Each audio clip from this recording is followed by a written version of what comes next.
Ամերիկայում ինձ խնդրեցին քարոզել մի կոնֆերանսին թարմ կրակի թեմայով։ Ես չէի կարող որևէ բան գտնել Աստվածաշնչում այդ մասին։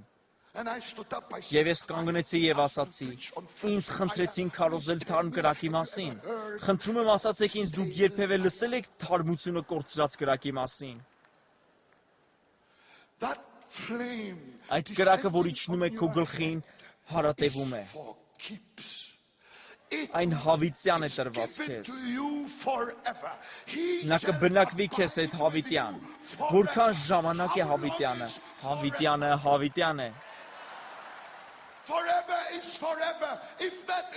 Եթե դա ճշմարիտ է, ապա ժամանակ մի ծախսեք նորոցություն փնտրելու վրա։ Գործի դրեք հինը և այն կգործի։